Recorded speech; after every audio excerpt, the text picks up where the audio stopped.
A natureza da realidade pessoal, capítulo 9.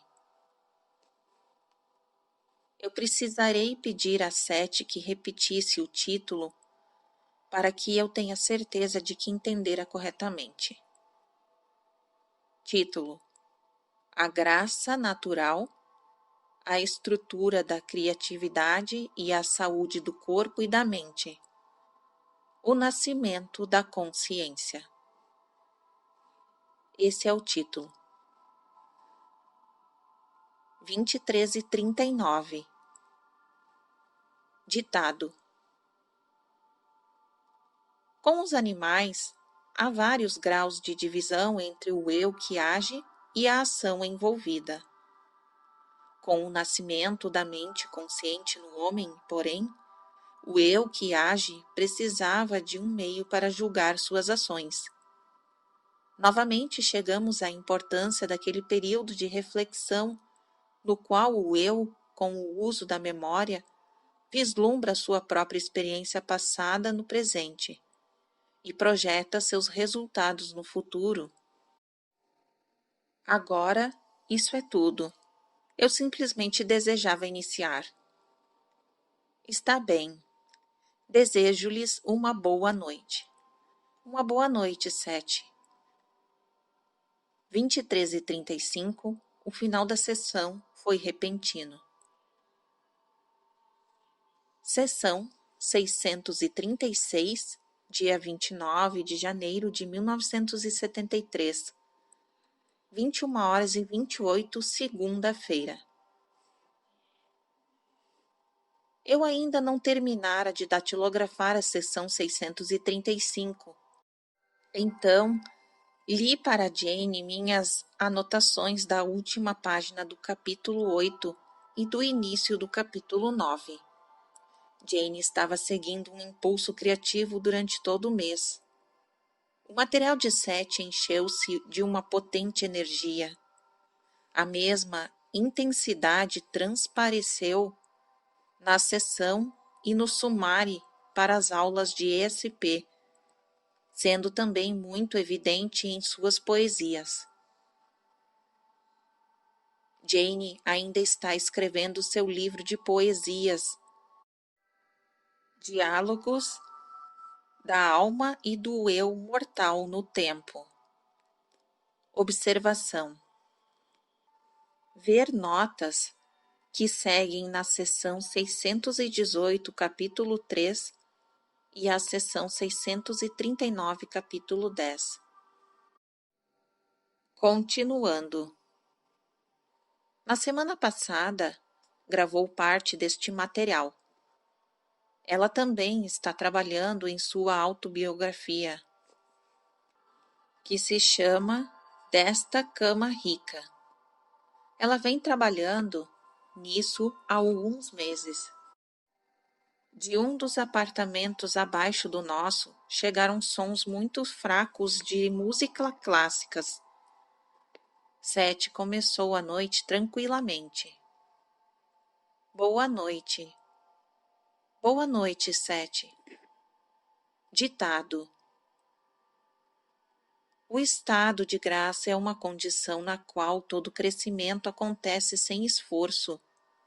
Uma alegre e transparente aquiescência, fundamento básico de toda a existência. Seu próprio corpo cresce naturalmente e facilmente desde o momento do nascimento, sem esperar resistência, mas considerando o milagre do desdobramento de uma coisa natural. Ele utiliza capacidades com grande e grandiosa entrega, mas com uma agressividade criadora. Vocês nasceram de um estado de graça, portanto, é impossível abandonar este estado. Vocês morrerão em um estado de graça. Profiram-se ou não palavras sobre vocês, derramem-se ou não água ou óleo sobre suas cabeças. Vocês compartilham esta bênção com os animais e com todas as coisas vivas.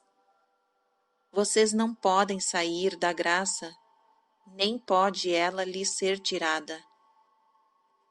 O homem pode ignorá-la, pode apegar-se às crenças que seguem sua existência, mas ainda assim estará em graça, embora incapaz de perceber sua própria individualidade e integridade.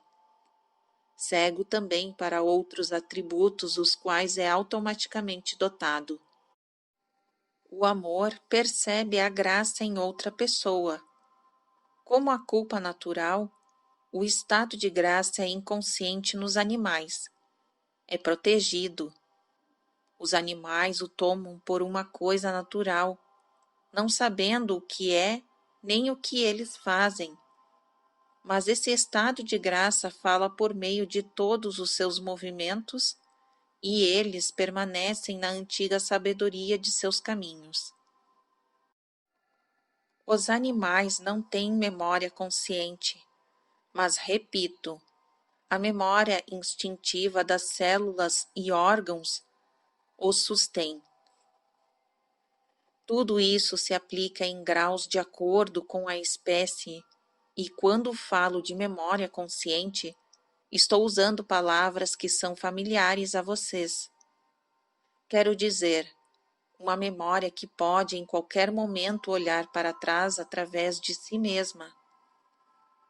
Em alguns animais, por exemplo, o surgimento desta memória consciente é aparente, mas ainda muito limitada, especializada. Um cachorro pode lembrar-se de onde viu o seu dono a última vez, mas não é capaz de convocar a memória nem de operar com o tipo de associações mentais que vocês usam. As ligações dele serão de natureza mais biológica e não fornecerão a margem de ação que a condição mental de vocês permitiria. O cachorro não recorda jubilosamente seu próprio estado de graça em um passado, nem espera uma recorrência em qualquer futuro. Com a grande liberdade propiciada pela mente consciente, porém, o homem poderia desviar-se da grande alegria interior de ser, esquecê-la, não acreditar nela, ou usar o seu livre-arbítrio para negar a sua existência. A esplêndida aceitação biológica da vida não poderia ser imposta nem forçada sobre sua consciência emergente. Para emergir no novo foco de percepção, a graça precisava ultrapassar o nível biológico e se propagar ao mundo dos sentimentos, pensamentos e processos mentais. A graça tornou-se então serva da culpa natural. O homem tornou-se consciente de seu estado de graça ao viver dentro das dimensões de sua consciência, quando esta se voltou na direção de seu novo mundo de liberdade. Quando não violava, ele tinha consciência de sua própria graça.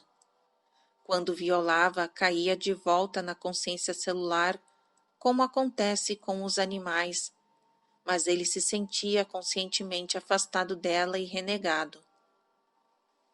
A simplicidade da culpa natural não leva ao que você considera consciência, mas a consciência também depende no momento de reflexão, que em grande parte separa os homens dos animais. A consciência como vocês a consideram é um fruto de um dilema e de um equívoco sobre as condições que foram impostas à sua existência física. A consciência surgiu com a emergência da culpa artificial. Dê-nos um momento. A culpa artificial é ainda muito criativa à sua maneira, uma ramificação feita à imagem do homem quando sua mente consciente começou a considerar e roçar a culpa inocente natural, que originalmente não implicava punição. 22:04 Jane saiu rapidamente do transe. Surpreendentemente, ela se perturbara com a música suave que vinha do outro apartamento. Ela tem a audição muito desenvolvida. Sua transmissão fora intensa, mas lenta. Reiniciamos em ritmo mais rápido às 22h20. O pensamento consciente é a faculdade de discernimento. Ele traz à superfície da consciência numerosos blocos de material inconsciente. Depois reúne esse material e organiza-o em formas que estão sempre mudando. Por meio de uma concentração intencional, uma quantidade literalmente infinita destes dados pode ser inconscientemente classificada. Então somente os elementos desejados irão surgir. A mente consciente é infinitamente criativa. Isso se aplica a todas as áreas de pensamento da mente consciente. Ela é também o organizador dos dados físicos, e a culpa natural tornou-se a base de todos os tipos de variação que seguiram muitos de perto os agrupamentos religiosos e sociais do homem. Estes são também resultado da capacidade que a mente perceptiva tem de tocar, misturar e fundir, como também de reagrupar a percepção e a experiência. O homem é naturalmente bom. Sua mente consciente precisa ser livre, tem sua própria vontade. Ele pode, portanto, considerar-se mau. É ele, portanto, quem estabelece esses padrões à sua própria imagem. A mente também está equipada para ver suas próprias crenças, refletir sobre elas e avaliar seus resultados. Portanto, usar esta ferramenta do modo que deve ser usada automaticamente ajudaria o homem a reconhecer tanto suas crenças como os efeitos delas. Parte desta grande permissividade tem a ver com o fato de que o homem deve compreender que cria sua própria realidade. O livre-arbítrio é uma necessidade. A liberdade de movimento permite-lhe materializar suas ideias, satisfazê-las na experiência física e avaliar por si mesmo sua validez. 22h34. O animal não tem essa necessidade. Ele se abriga em segurança nos limites de seus instintos, enquanto explora outros aspectos de percepção com os quais o homem não está tão intimamente familiarizado. Contudo, a graça natural e a culpa natural são dadas ao homem, e elas também se transformarão em percepção consciente de uma forma mais plena.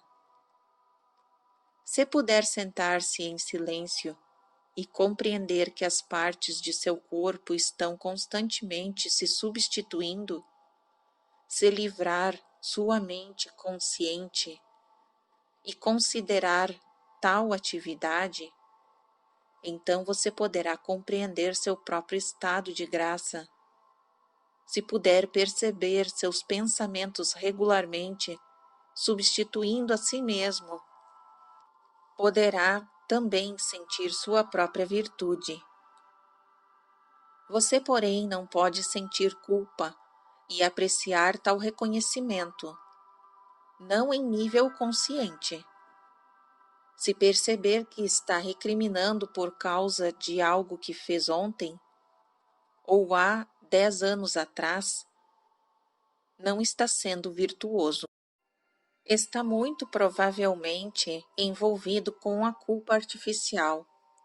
Mesmo que tenha ocorrido uma violação, a culpa natural não se envolve penitência. Ela é uma medida de precaução, um alerta antes de um evento. Não torne a fazer isso. é a única mensagem posterior. Estou colocando estes conceitos dentro de seu esquema de tempo porque, em seus termos, nasceram dele. O fato, porém, é que todo o tempo é simultâneo. Em um tempo simultâneo, a punição não faz sentido. A punição como evento e o evento pelo qual você estaria sendo punido existem ao mesmo tempo. E uma vez que não existe passado, presente nem futuro, você bem poderia dizer que a punição veio primeiro. Nós mal mencionamos a reencarnação, mas ver a seção 631, capítulo 7, contudo, quero dizer aqui, a teoria é uma interpretação da mente consciente em termos lineares. Por um lado, é profundamente distorcida. Por outro, é uma interpretação criativa, porque a mente consciente brinca com a realidade como ela a entende.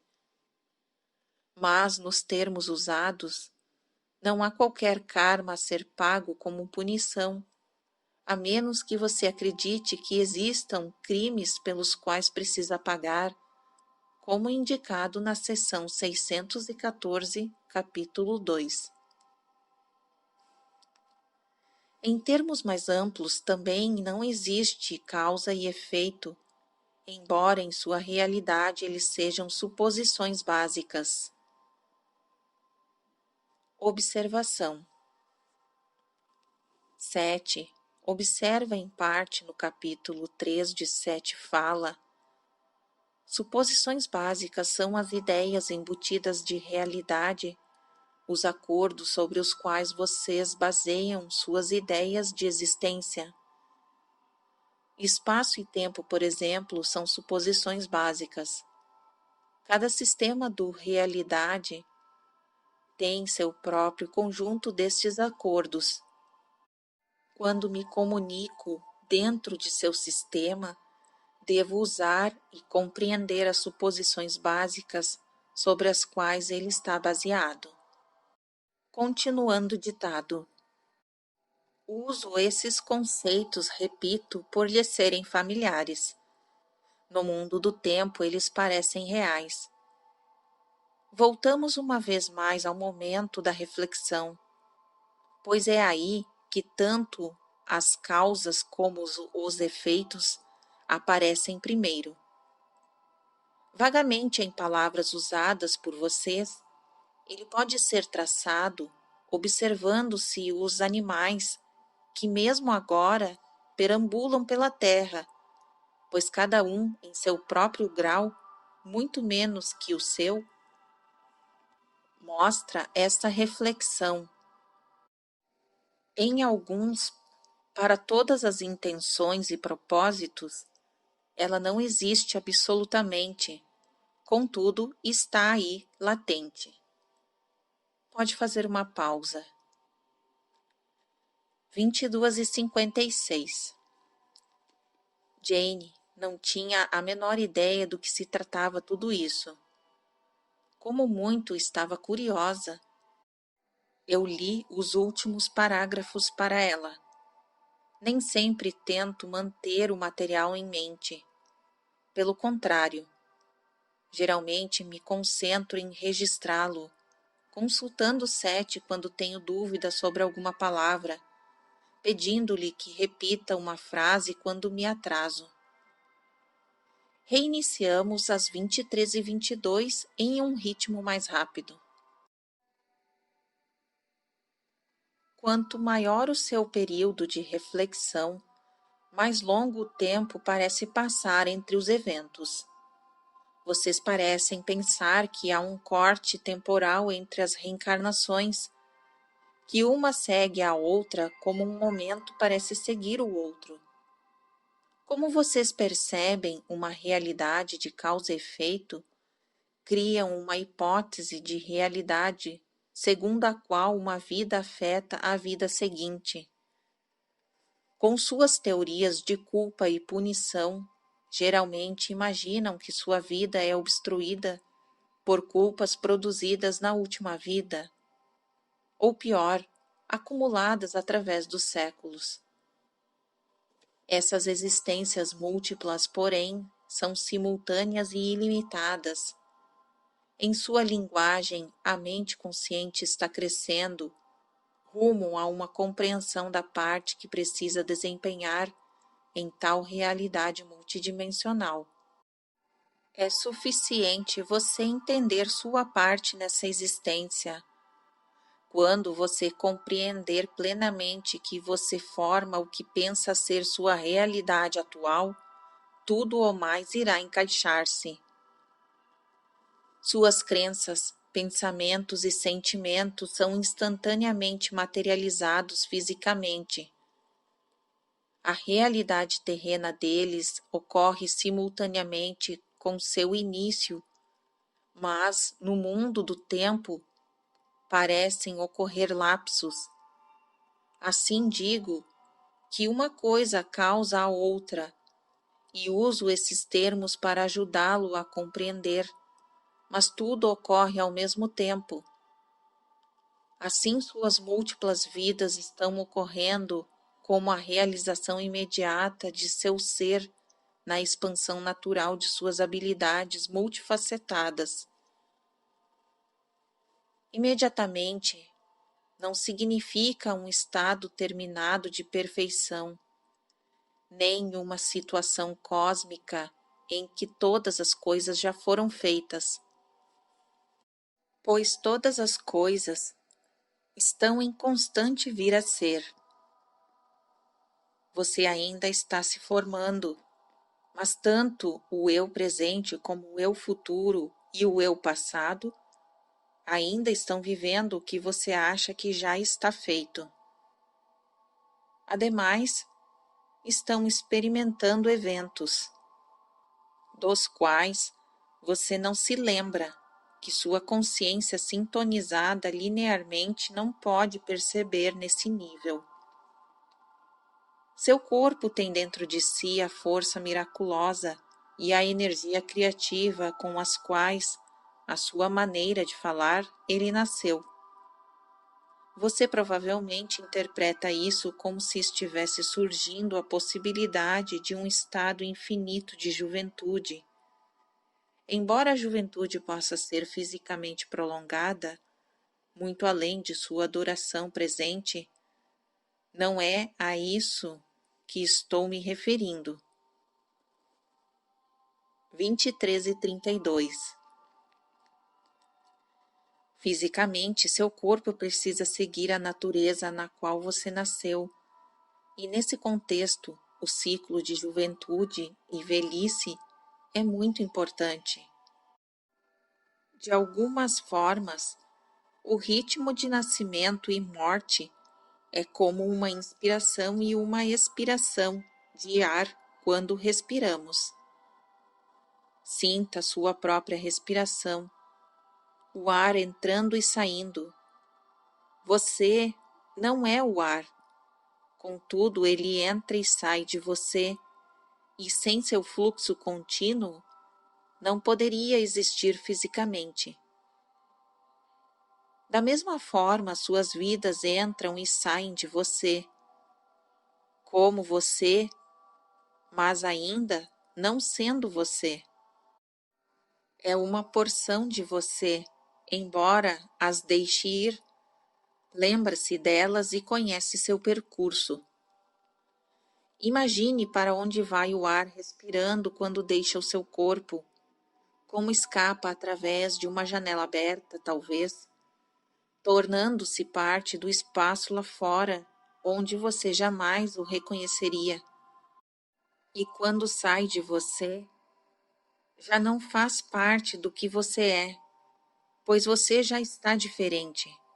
Assim também as vidas que você viveu não são você, embora sejam de você. Feche os olhos. Pense em sua respiração como vidas e em você como uma entidade através da qual elas passaram e estão passando. Então sentirá seu estado de graça e todas as culpas artificiais serão inexpressivas.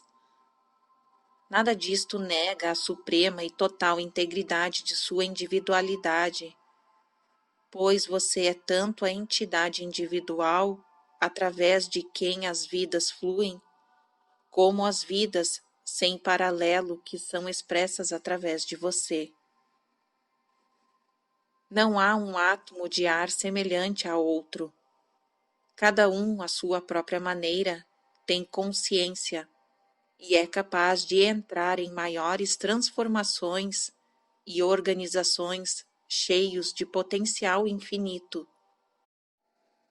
Assim como o ar respirado o deixa e torna-se parte do mundo livre, também suas vidas o deixam e continuam a existir em seus termos. Você não pode confinar uma personalidade que você foi a um século em particular que já terminou e negar-lhe outras realizações, pois mesmo agora ela existe e tem experiências novas. Quando seu momento de reflexão deu origem à consciência como você pensa nela, pois ambos realmente se juntaram, também outro fenômeno e tipo de reflexão deu origem a pelo menos alguma vaga percepção consciente das vastas dimensões de sua própria realidade. O animal se move, digamos, pela floresta. Você se move pelas áreas psíquicas, psicológicas e mental da mesma forma. Por meio de seus sentidos, o animal recebe mensagens de áreas distantes que ele não pode perceber diretamente e das quais ele quase não tem consciência. E vocês também. Estou falando muito baixo? Não. Embora eu tenha pedido a Sete que repetisse várias frases. Fim do ditado e fim da sessão. Foi muito interessante. E minhas sinceras saudações. Obrigado e boa noite. 23h50. O transe de Jane foi muito profundo, em um ritmo constante e intenso. Ela bocejou várias vezes. Sete estava bem ali, disse ela, pronto para transmitir mais material. Mas eu estou cansada. Gostaria de já estar na cama. Sessão 637, dia 31 de janeiro de 1973, 21h05, quarta-feira. Antes de Sete iniciar o ditado do livro, passou 15 minutos respondendo a duas perguntas que outros nos haviam feito. Agora dê-nos um momento para o ditado. Pausa às 21h20. O eu que você considera você nunca é aniquilado. Sua consciência não é apagada, não é engolida, bem-aventuradamente inconsciente de si mesma, em algum nirvana. Observação. No budismo, o nirvana, um estado de perfeição celestial, é conseguido pela extinção da vida individual e a absorção da alma pelo Espírito Supremo. Continuando o ditado. Você faz tanto parte de um nirvana agora como em qualquer outro tempo.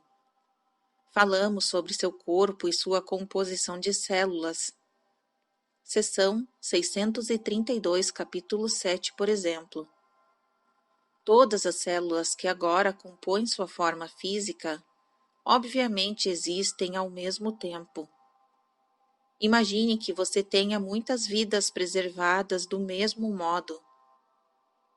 Em vez de células, Você tem eus.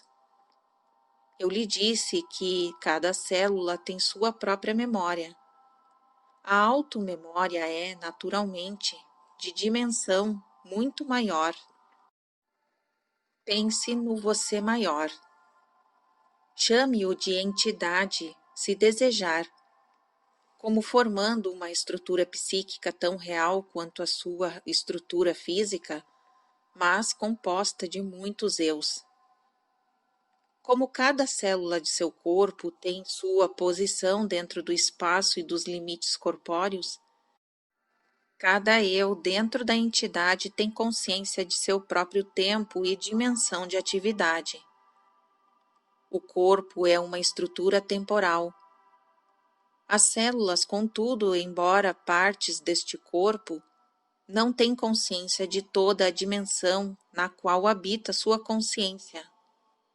Elas não percebem todos os elementos que estão disponíveis, mesmo na experiência tridimensional, mas sua consciência atual, aparentemente muito mais sofisticada, repousa fisicamente sobre a percepção celular. Assim, a entidade ou estrutura psíquica maior da qual você faz parte tem consciência de dimensões de atividade muito maiores do que você tem, mas, da mesma forma, a consciência mais sofisticada desta entidade repousa sobre a sua consciência e uma é necessária à outra. Na vida física, há um lapso enquanto mensagens lança-se às extremidades nervosas. Ver seção 625 do capítulo 5. Em outras palavras, em outros níveis, isso foi representado naquele momento de reflexão que ocorreu quando a consciência do homem emergiu da dos animais. Nota: eu não disse que o homem emergiu dos animais. Ainda em outras palavras e em níveis diferentes, este lapso ocorre, esse momento de reflexão se estende, quando o eu salta da forma física, assim como a célula, em certo momento, abandona o corpo. Em uma aula recente de ESP, porém, Sete disse: não há nada mais mortal do que o Nirvana.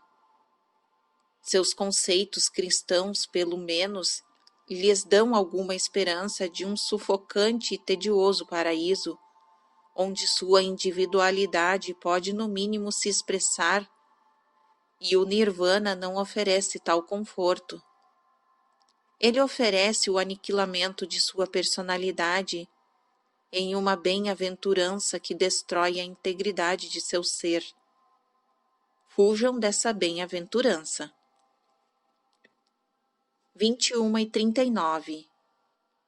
Sob esse aspecto, e para o bem de nossa analogia, pense na vida do eu como uma mensagem saltando pelas células dos nervos e de uma estrutura multidimensional, mais uma vez tão real quanto seu corpo, e considere-a também como um momento de reflexão maior por parte desta personalidade multifacetada. Uso estas analogias porque elas são pertinentes, mas sei que podem fazê-lo sentir-se pequeno ou temer por sua identidade. Você é mais do que uma mensagem, digamos, atravessando as vastas extensões de um super-eu. Você não está perdido no universo. Em um livro precisamos usar palavras, mas estas analogias podem, se você permitir, evocar em sua imaginação uma certa percepção de sua relação íntima com todas as outras realidades. Até certo ponto, o sentimento de graça é o seu reconhecimento emocional da necessidade do propósito e da liberdade, o apreço inato de sua retidão e de seu lugar na existência. Lembre-se também, agora usando seus termos, do grande abismo que o separa como um eu das células que fisicamente o compõem. Sua própria identidade atual contém o conhecimento e a memória de todas essas existências simultâneas, assim como as células, à sua maneira, retêm a memória de todas as estruturas físicas que formaram. Conscientemente, por causa de seus conceitos de tempo, vocês interpretarão essas vidas simultâneas em termos de reencarnação, uma aparentemente antes da outra. Suas ideias, expectativas e crenças conscientes dirigem a saúde e a atividade das células. Ponto final. As células não têm livre-arbítrio em seus termos. Elas têm a capacidade inata de formar outras organizações, mas não enquanto associadas a você. Para deixá-lo, elas precisam mudar de forma. Até certo ponto você determina a boa saúde delas dentro da estrutura de sua natureza. Elas também ajudam a manter a sua. Em termos de consciência, a entidade ou o você maior sabe mais que você, e você sabe mais que suas células. Com humor, Sete certificou-se de que eu anotei a última sentença corretamente. Você, porém, tem livre-arbítrio, pois, embora a estrutura psíquica possa ser comparada ao corpo, ela é uma parte de dimensões muito maiores, e nelas habita. Tudo isso pode parecer um pouco, tem a ver com sua realidade pessoal, mas sua experiência diária está tão conectada a seu eu ou entidade quanto às células de sua forma física. Existe uma relação íntima, óbvia entre as células. Há um constante dar e tomar, e um arranjo da consciência dentro da milagrosa estrutura física do corpo. Sua ideia de realidade e da experiência da realidade é muito diferente da de qualquer célula, contudo elas se intercomunicam. 22:20. Um grupo de células forma um órgão. Um grupo de eus forma uma alma. Não estou lhe dizendo que você não tenha uma alma que possa chamar de sua. Novamente, mais alto, com um sorriso, ele diz: você é uma parte de sua alma. Ela pertence a você e você a ela. Você está dentro da realidade dela, assim como uma célula está dentro da realidade de um órgão. O órgão é temporal em seus termos, a alma não. Em seus termos, a célula é material, o eu não. A entidade, então, o eu maior, é composta de almas. Como o corpo existe no tempo e no espaço, os órgãos têm propósitos específicos. Eles ajudam a manter o corpo vivo e precisam permanecer no lugar. A entidade tem sua existência em inúmeras dimensões, e suas almas são livres para viajar dentro de ferramentas que lhe pareceriam infinitas. Como a menor das células de seu corpo participa em sua proporção de sua experiência diária, também a alma, de uma certa forma imensamente mais extensa, participa dos eventos da entidade. Você possui dentro de si todos os potenciais dos quais a consciência participa criativamente. A célula não precisa ter uma percepção consciente de você a fim de realizar-se, embora suas expectativas de saúde influenciem muito a existência dela. Mas seu reconhecimento da alma e da entidade pode ajudá-lo a direcionar energias dessas outras dimensões para a sua vida diária. Você, querido leitor, está no processo de expandir sua estrutura psíquica, de tornar-se um co-participante consciente da alma, em certos termos, de tornar-se o que sua alma é. Assim como as células se multiplicam e crescem dentro de sua própria natureza e da estrutura física, também os eus evoluem em termos de enriquecimento vital. Entre parênteses, expressão de Sete, Value Fulfillment. Fecha parênteses. Observação. Sempre achei o termo de Sete, Value Fulfillment, particularmente evocativo. Ele começou a usá-lo logo depois do início das sessões. Na sessão 44, de 15 de abril de 1964, encontro-o dizendo, em parte, o crescimento no seu universo físico de camuflagem envolve o uso de mais espaço. Na verdade, em nosso universo interior, o crescimento existe em termos de expansão do valor ou da qualidade, e repito, não implica em qualquer tipo de expansão de espaço, nem implica como o crescimento em seu universo de camuflagem em um tipo de projeção no tempo. Fim da observação. Continuando o ditado. Eu estou dando a você este material em termos tão simples quanto possível. Se o crescimento é uma das leis mais necessárias em seu universo de camuflagem, o desempenho de valores corresponde a esse crescimento no universo da realidade interior.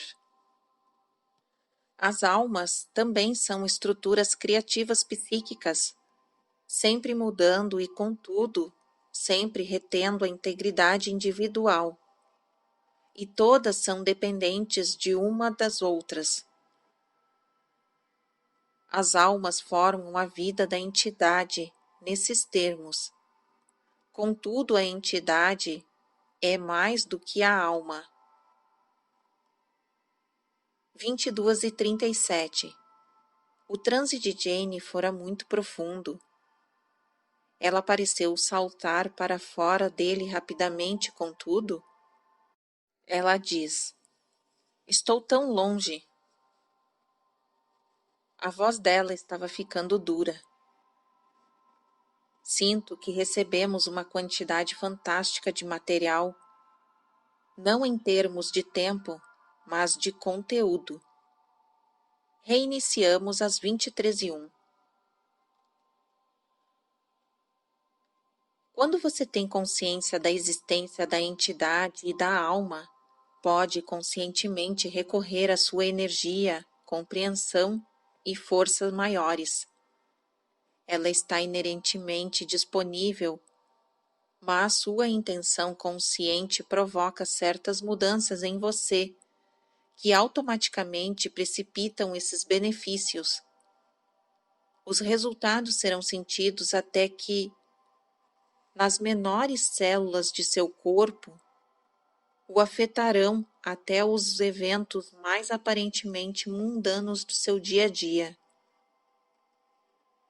Vocês estão crescendo em consciência e, ao usá-la, expandem sua capacidade. Ela não é uma coisa, mas um atributo e uma característica. É por isso que sua compreensão e desejo são tão importantes. Os processos iniciados estão além de sua percepção normal. Eles ocorrem automaticamente em sua intenção, se não os bloquear pelo medo, dúvida ou crenças opostas. Imagine-se como uma porção do universo invisível, no qual todas as estrelas e planetas são conscientes e cheios de energia indescritível. Você percebe isso? Pense nesse universo como tendo a forma de um corpo. Se desejar, visualize seus contornos brilhando contra o céu. Os sóis e planetas são suas células, cada uma cheia de energia e poder, mas esperando por sua orientação. Depois, veja essa imagem explodindo em sua própria consciência, que é inacreditavelmente brilhante.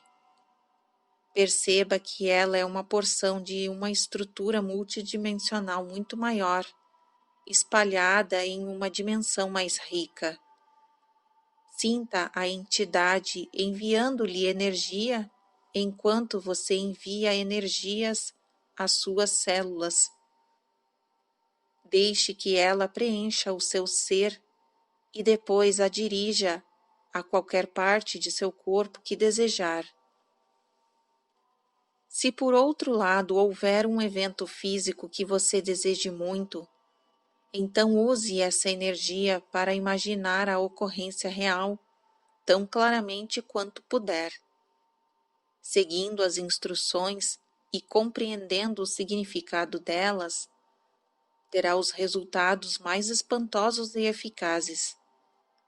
A energia pode ser dirigida para qualquer porção do corpo, e se não bloquear a sua ação com descrenças, essa porção será curada. Lembre-se, contudo, de que se você tiver a crença de que é uma pessoa doente, ela poderá atrapalhá-lo. Nesse caso, então, mudar esse tipo particular de crença é a sua primeira preocupação. Um dos propósitos deste livro é dizer-lhe que ninguém nasceu para ser uma pessoa doente, portanto, sua leitura poderá ajudá-lo. Em seus termos, se você acreditar que escolheu a doença para compensar a deficiência de uma vida passada, essa leitura irá ajudá-lo a compreender que você forma a sua realidade agora em seu presente e pode, portanto, mudá-la. Mais tarde, trataremos de tais assuntos como defeitos de nascença. Aqui estamos falando sobre condições que podem ser fisicamente corrigidas, mas não sobre o crescimento de um braço sem o qual você nasceu, por exemplo, ou da correção de outros problemas congênitos. 23 e 27. Quer fazer uma pausa? Não, 7. Podemos continuar. Seu corpo é o produto básico de sua criatividade em um nível físico. A partir de sua integridade surgem todas as outras construções de sua vida. Suas maiores realizações artísticas devem vir da alma na carne. Vocês se criam diariamente, mudando sua forma de acordo com a riqueza incalculável de suas numerosas habilidades. Assim, da riqueza psíquica resplandecente da alma, você surge com o seu livre-arbítrio e desejo. Por sua vez, cria outras criaturas vivas. Você também produz criações artísticas sob a forma de sociedades e civilizações, vivas construções fluídicas que vocês não percebem. Esta criatividade, a força mais poderosa dentro de toda a realidade, vem de fontes que ainda não tratamos neste livro, até o menor átomo e molécula. Sua saúde é uma extensão de sua criatividade, como também o relacionamento que tem com seu cônjuge, seu chefe e outros tipos de eventos com os quais está particularmente familiarizado. Agora, dê-nos um momento e, se desejar, descanse sua mão. Uma pausa às 23h34. O título do próximo capítulo? Sim. Seu corpo como sua própria e singular escultura viva, sua vida como sua obra de arte mais íntima e a natureza da criatividade como aplicada à sua experiência pessoal. É isso? Tudo isso é o título? Está claro? Esta é uma nota acrescentada mais tarde. Sete fez um erro aqui, como se verá na seção 639. Este é realmente o título da segunda parte e não do capítulo 10. O erro levou a alguma confusão de nossa parte durante algum tempo. Você pode terminar a sessão ou fazer um intervalo, como preferir. Relutantemente, acho melhor terminarmos. Então, boa noite. Para você também. Robert está no caminho certo e com sua ajuda. Está bem. Aqui 7 referia-se aos projetos escritos de Jane executados durante o dia. Minhas cordiais saudações. Obrigada, 7. Boa noite. Terminamos às 23h40. Quando Jane acordou na manhã seguinte, esta passagem de 7 da sessão da noite passada estava em sua mente. Um grupo de eus forma uma alma. Ver o parágrafo do material transmitido após a pausa das 22h20. Costumávamos pensar muito convenientemente que cada um de nós tem sua própria alma individual. Será que estava Sete dizendo que nós compartilhamos uma alma com outros? Jane tinha certeza de que falara corretamente ao transmitir o material e verificamos que minhas notas confirmavam suas palavras. Mesmo considerando o resto do parágrafo em discussão, ela queria aprender mais. Ela não estava entusiasmada com a ideia de uma alma em grupo, digamos, ou de uma alma compartilhada. Decidimos pedir a Sete que elaborasse sobre o assunto. Um pedido que não fazemos com muita frequência. Uma releitura do capítulo 6 de Sete fala a alma e a natureza de sua percepção.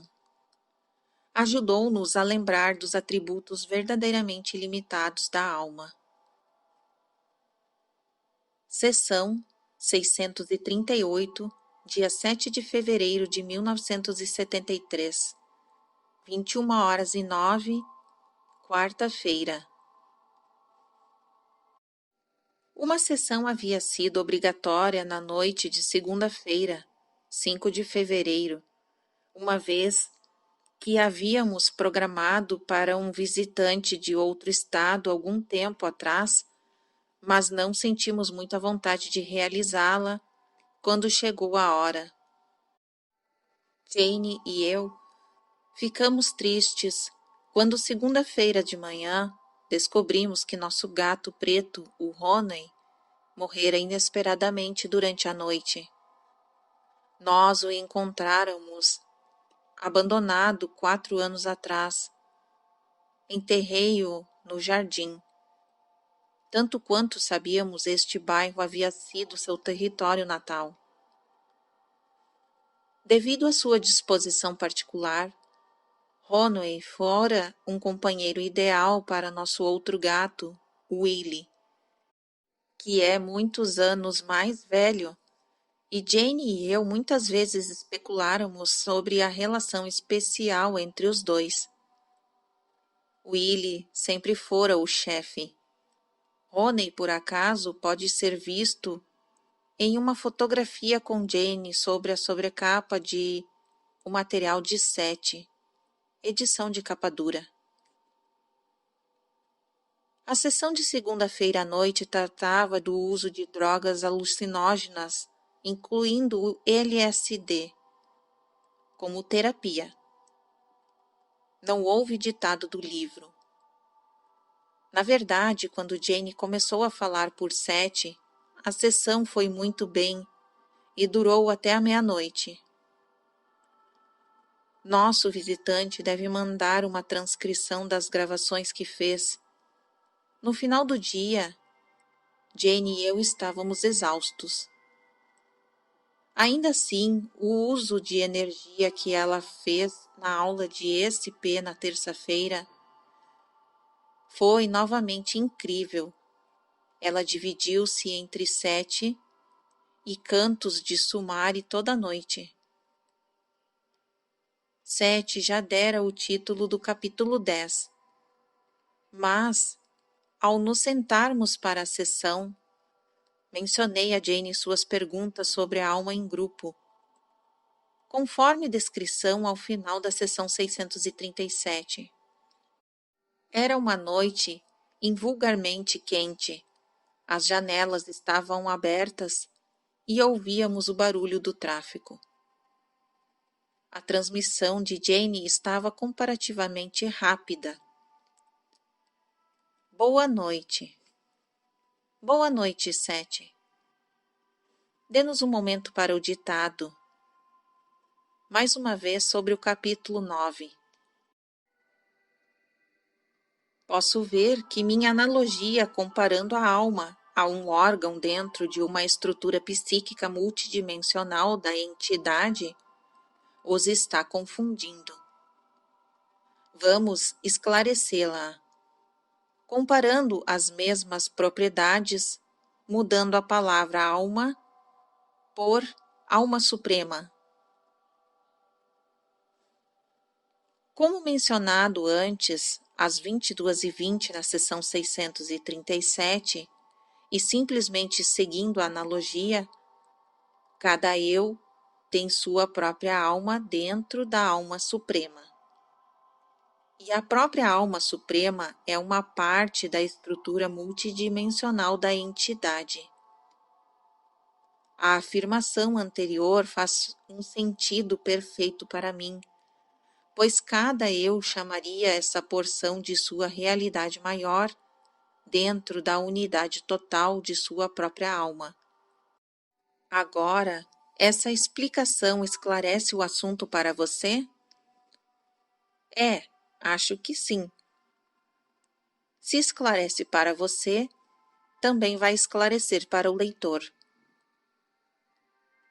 Mesmo tendo respondido que sim no primeiro intervalo, eu verifiquei no dicionário a definição de alma suprema, ou oversoul, em inglês.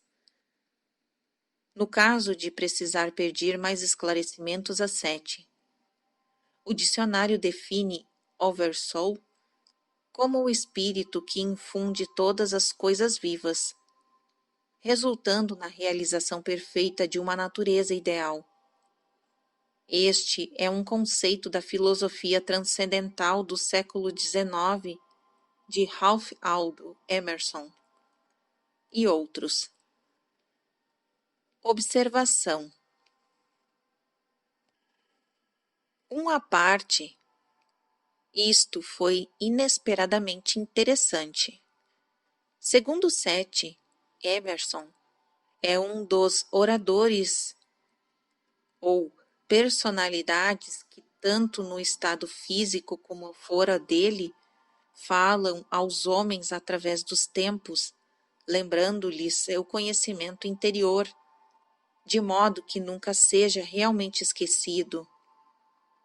Veja a introdução de Jane a este livro, as notas da seção 623, capítulo 5, e acrescentada mais tarde na seção 653, no capítulo 13. Ver também o capítulo 20 de Sete Fala. Continuando o ditado. Todo este material, eu entendo, é complicado e também difícil de explicar. Ele torna-se altamente pertinente, contudo, em muitos exemplos de nossa vida, e afeta seu ser e experiência no dia a dia. Dei a informação no momento em que a dei, neste capítulo, de propósito, sabendo que nosso visitante da clínica psiquiatra estaria presente. Quero falar sobre o estado de graça mais detalhadamente e em diferentes maneiras neste livro. O jovem que veio aqui descreveu com detalhes o modo como o LSD é usado com pacientes no trabalho de terapia. Os psicólogos esperavam conseguir uma cura para várias dificuldades emocionais, introduzindo literalmente um estado de graça, ponto final. O material que eu acabei de transmitir é necessário para qualquer compreensão das formas nas quais doses massivas de LSD podem afetar o indivíduo. Aqui estamos tratando de um método artificial e forçado de provocar, esperamos, a iluminação física, psíquica e espiritual. Essa iluminação deve levar a uma saúde melhor e a autoconhecimento, além de proporcionar um estado interior de paz. Por meio desta terapia, a consciência deve ser encontrada e conquistada de uma vez por todas. Você quer dizer consciência ou conscientização? Consciência. Estou falando com clareza suficiente? Está. Embora de vez em quando eu tenha que pedir que ele repita uma ou outra palavra ou frase. Acredita-se que o eu deva descartar seu ego e morrer simbolicamente, a fim de que o eu interior possa ser livre. 21 e 29. Uma discussão envolvendo LSD, consciência, morte e nascimento do eu, saúde mental e iluminação espiritual pode não parecer aplicável aos que não tomaram drogas. Mas todos vocês realmente esperam por iluminação, por maior vitalidade e maior compreensão, de uma forma ou de outra, e imaginam quais os métodos que poderão ajudá-los a atingir esses fins. Grande parte deste livro será dedicada a várias técnicas que irão ajudá-lo a mudar sua própria realidade para melhor. O próximo capítulo irá, na verdade, tratar mais profundamente de alguns assuntos que já foram mencionados neste. Quão consciente você pode ser, como indivíduo de sua própria realidade maior? Pode usar esse conhecimento beneficamente para melhorar seu dia a dia? Caso esteja passando por uma dificuldade séria, o LSD poderá ajudá-lo acompanhado de terapia? Pode uma substância química abrir as portas para a alma? Tantas perguntas. Fim do capítulo. Uma pausa às 21h35. Seu tempo não foi desperdiçado na outra noite. Isto não é um ditado. Está bem. Voltando atrás, Jane e eu estivéramos imaginando se a sessão de segunda-feira deveria ter consistido de ditado do livro. Mas Seth indicou que aquele material era para esta noite. Fim do capítulo 9.